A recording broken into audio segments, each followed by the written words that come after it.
My name is Al Getz with ChartingTheTerritories.com, and this is the event center for Gulf Coast Championship Wrestling, looking at 1 week in the territory in early 1971 and going through all the known house shows we have records for, and then taking a look at what we have and trying to figure out how many shows we might be missing and what those cards may have looked like. Gulf Coast typically ran 1 or 2 cards every night of the week.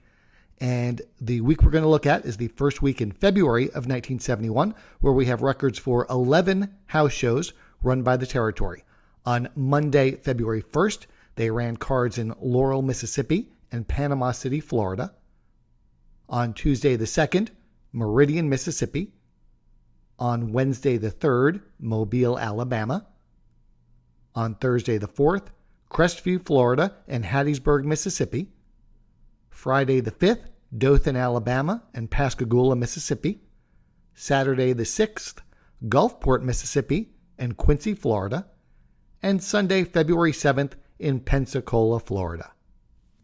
Now let's take a look at the ads for all of these house shows. First, on Monday in Laurel, Mississippi, the main event was for the City of Laurel Tag Team Championship as Rocket and Flash Monroe faced Dandy Jack Morrell, also known as Frank Morrell, and Eddie Sullivan. You'll also notice their manager was Sam Bass, and in Gulf Coast, a lot of these citywide championships were not designated by title belts, but instead the champions would wear jackets. And here it mentions that the jackets were held up last week, and a referee demanded a rematch. Also on the card is Ken Lucas versus Bobby Shane, and Shane was accompanied by his valet, who I believe was also his real-life wife at this time, Miss Sherry, and Bobby Whitlock took on Bob Boyer. That same night in Panama City, Florida, the main event was a 6-man tag as the Wrestling Pros, numbers 1 and number 2, teamed up with their manager, Joe Powell, to face Don Carson, Cowboy Bob Kelly, and Bobby Fields. Now, the Wrestling Pros at this point were Leon Tarzan Baxter, was the original Wrestling Pro, and Wrestling Pro number 2 was Tim Tyler. Also on the card, Bill Skye versus Greg Peterson, and Dick Dunn versus Don Serrano. On Tuesday, in Meridian, Mississippi, the main event was a title match between Cowboy Bob Kelly and Ken Lucas, who were the City of Meridian Tag Team Champions, and Eddie Sullivan and Dandy Jack Morrell, who were the Hattiesburg champions. Sullivan and Morrell here are managed by Sam Bass, and it's interesting because here it states that both jackets, both titles, are on the line, and that Kelly and Lucas only need to collect one more pair of jackets to win a cash prize. Gulf Coast sometimes did a storyline where if the same team held multiple jackets in multiple cities, they would get a cash bonus. But as we saw in the ad for Monday in Laurel, the Laurel champions were vacant pending that rematch, and Lucas and Kelly didn't have it. But here it does say if they win this match, they will get the cash bonus. So make of that what you will. Also on the card, Bobby Shane against Johnny West, and Johnny West is a young Kevin Sullivan. Also on the card, Bobby Fields against Don Serrano, here typo as Don Sorrento. On Wednesday, February 3rd in Mobile, Alabama, the City of Mobile heavyweight title, singles title, was on the line as Cowboy Bob Kelly defended against Bobby Shane. Shane would have his valet/wife in his corner, and Ken Lucas would be in Cowboy Bob Kelly's corner. Also on the card, Ken Lucas teamed up with Don Carson to face the Wrestling Pros, Tarzan Baxter and Tim Tyler, and here, one man on each team will wear boxing gloves. This was something that actually did a lot in this territory, would have boxing matches or hybrid boxing/wrestling matches. Also on the card, Dandy Jack Morrell and Eddie Sullivan faced Greg Peterson and Roberto Soto. On Thursday, we have records for 2 cards. The first one in Crestview, Florida, had a one-night tag team elimination event where the winning team would receive a $200 bonus. Entered in the tournament were 4 teams: the Wrestling Pros, the team of Greg Peterson and Bobby Whitlock, Rocket and Flash Monroe, and Dick Dunn and Don Carson. In Hattiesburg, the main event was Bobby Shane versus Bobby Fields. And you can see here, apparently the previous week, Shane refused to revive Fields after putting him in the sleeper hold. You might remember they did that storyline a lot. They did that angle where if someone used the sleeper hold, they had to revive their opponent afterwards. Now, Fields says this week he will have an ambulance waiting for Shane at his own expense. So he's promising to hospitalize Shane and went out of his own pocket to pay for the ambulance to be on standby.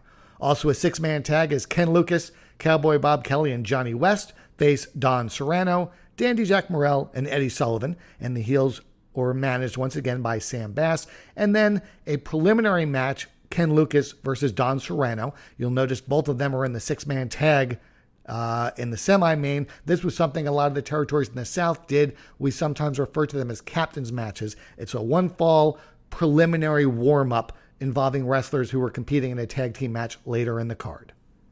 On Friday the 5th, the first of 2 cards we have records for, in Dothan, Alabama, the Wrestling Pros facing Don Carson and Ken Lucas, an Alabama State Championship match with Bobby Shane against Dick Dunn, a 5-minute match with Don Carson against referee Joe Powell. You'll recall a couple of days ago we saw Joe Powell was a manager of the heels in Panama City, Florida. And here it looks like they did a heel referee angle with him, which may lead to him becoming a manager for the heels after that, but I'm not sure. But Carson, of course, prior to his tag team main event, had this little 5-minute match with a referee who presumably wronged him the week before. Also, Flash and Rocket Monroe against Bob Boyer and Bobby Fields, and Johnny West against Don Serrano. Second card on Friday night in Pascagoula, Mississippi. Cowboy Bob Kelly one-on-one with Dandy Jack Morrell. And this is a fence match. You can see Kelly asked for a fence around the ring to keep Morrell in and to keep Eddie Sullivan out. Semi-main event was Bobby Whitlock against Eddie Sullivan. So here, Sullivan wrestled early, but then would not be able to interfere in theory in the main event because of the fence around the ring. And the opening match, Greg Peterson against Bill Sky. On Saturday the 6th, in Gulfport, Mississippi, the main event featured the new Mississippi State champion, Bobby Shane, against Cowboy Bob Kelly. And the title will be on the line. And the semi was Eddie Sullivan and Dandy Jack Morrell, managed by Sam Bass, against Roberto Soto and Greg Peterson. And there's a preliminary warm-up match with Sullivan against Soto. Also on Saturday at the Livestock Pavilion in Quincy, Florida, Don Carson against the Wrestling Pro and manager Joe Powell. Not quite sure if it's a handicap match or if they're just noting that manager Joe Powell will be in the pros corner.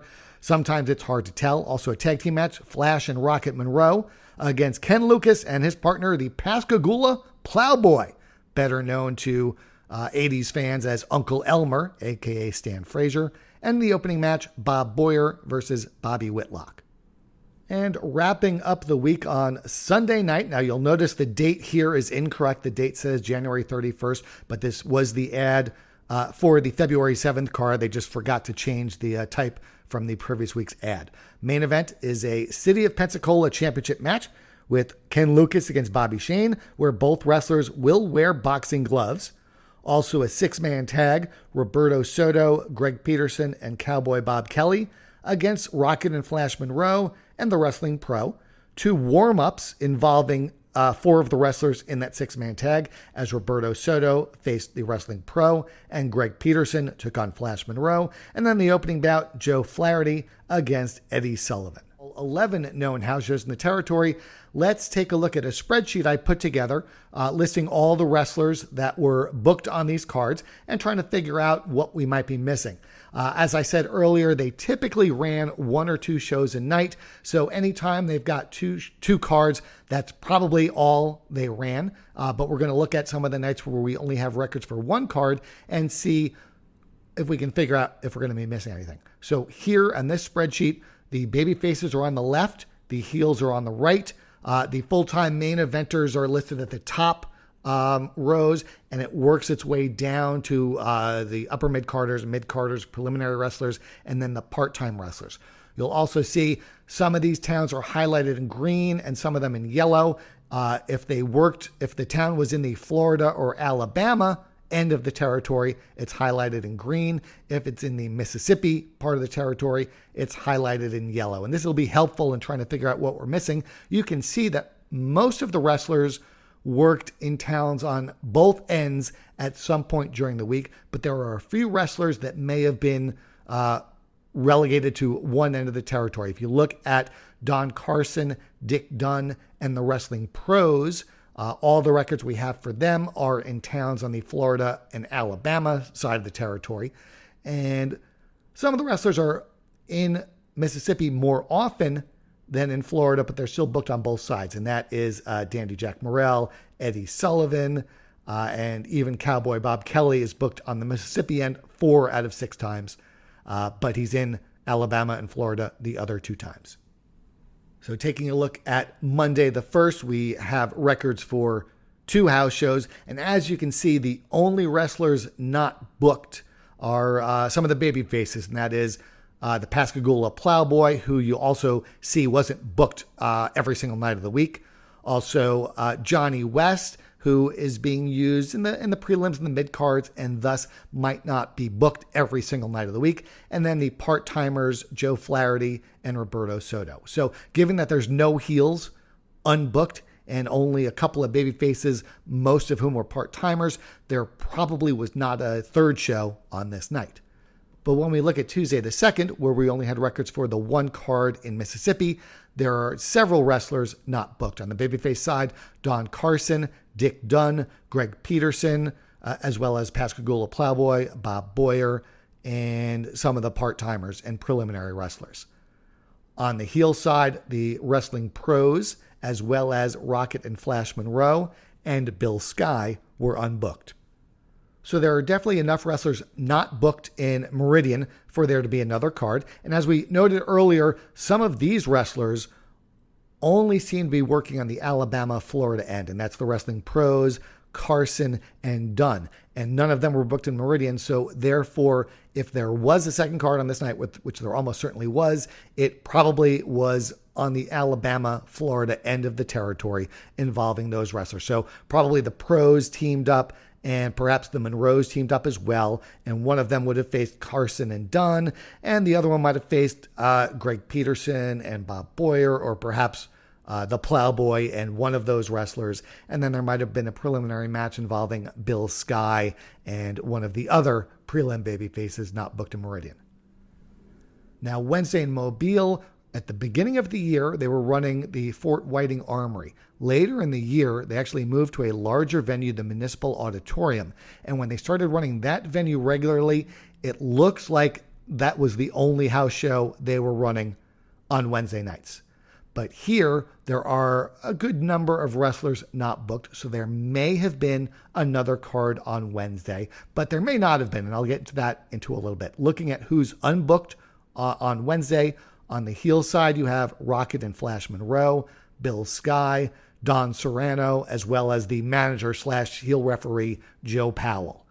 On the babyface side, you have Bobby Fields, Dick Dunn, the Pascagoula Plowboy, Bob Boyer, Johnny West, and then the part-timers or preliminary wrestlers, Joe Flaherty and Bobby Whitlock. So here, while there are enough wrestlers for there to have been another card, I'm not quite sure there was one. This territory ran multiple TV tapings each and every week. They ran either 5 or 6 separate TV tapings every week, one for each market they were in. One was Mobile and Pensacola, one was Panama City, one was Dothan, Alabama, and then Meridian, Mississippi, Laurel, Hattiesburg, Mississippi, and finally Gulfport, Biloxi. So with all of those TV tapings, it's very possible that they ran them during the day and perhaps even into the evening, a couple of days a week, and wrestlers that were booked on the TVs may not have worked an additional house show. One of the questions we don't have the answer to at this point. So as far as Wednesday goes, maybe there was another house show that night, but there might not have been. On Thursday the 4th, we have records for 2 house shows, one on the Mississippi side in Hattiesburg and one on the Florida/Alabama side in Crestview, Florida. The only wrestlers not booked in either of those cards were Pascagoula Plowboy, Bob Boyer, Joe Flaherty, and Roberto Soto. And on the heel side, just Bill Skye and the manager/referee, Joe Powell. So again, with only one wrestler on the heel side not being booked, there almost certainly was not a third card that night. And we can say the same for Friday, where we have cards in Dothan and Pascagoula. Every single heel on the roster is booked in one of those two towns. And on the babyface side, the only wrestler not booked is Roberto Soto. So again, not enough for there to be an additional card. Now looking at Saturday, there are two cards, one in Gulfport and one in Quincy. And we have some wrestlers that are not booked on either of those cards. On the babyface side, Bobby Fields, Dick Dunn, Johnny West, and then the preliminary wrestler, Joe Flaherty. And on the heel side, Wrestling Pro number 2, Bill Skye and Don Serrano.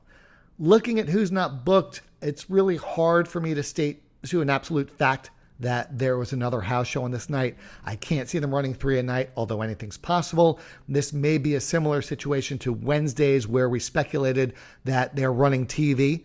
Because again, the weekends is typically a day when they're running TV, especially if it was aired live somewhere. They would have needed the wrestlers to work the live TV, and perhaps those wrestlers, Fields, Dunn, West, Pro 2, Skye, and Serrano, were given the night off from a house show or because they were working a TV taping at another point during the day. On Sunday the 7th, we have records for the one house show in Pensacola. And again, there are enough wrestlers unbooked that there may have been an additional house show. But again, given it's the weekends, there may not have been. It might have been wrestlers working multiple TVs and thus not working an additional house show. Also, I'll state this, since the one show we do have records for is on the Florida-Alabama side, if there was another show, it would have been in Mississippi. And I don't believe they could run live events in Mississippi on Sundays. A lot of the states in the South at this point in time had what we call the blue laws, where businesses weren't allowed to be open or a big public events weren't allowed to be held on Sundays. And given that we know the Culkins, who were the Mississippi promoters running the western half of the state for Leroy McGurk, they didn't run any house shows on Sundays. So it's very likely that Mississippi, the state as a whole, couldn't have events on Sundays, and thus there would not have been a second house show. But some of the wrestlers were available: Bobby Fields, Don Carson, Dunn, Plowboy, Boyer, and Whitlock on the babyface side, and Wrestling Pro number 2, Morrell, Skye, Serrano on the heel side. So again, one of those situations we're a little unclear if there was another house show or not. But in total, we have records for 11 house shows, and in all likelihood, the territory ran somewhere between 12 and 15. We're almost certain that there was an additional show on Tuesday, and then there may have been additional house shows on Wednesday and or Saturday and or Sunday, but we're not positive. So we have 11 shows out of somewhere between 12 and 15, which means our records for this week are somewhere between about 73 and 92% complete. So that's our look at Gulf Coast Championship Wrestling in 1971. For more information on this territory in 71, be sure to visit chartingtheterritories.com to see a year in the life. And don't forget to listen to myself and John Boucher the second Thursday of the month on the Charting the Territories podcast, available on Apple Podcasts, Spotify, and everywhere you get your favorite podcasts. Thanks for watching and listening. My name is Al Getz for Charting the Territories. We'll see you next month.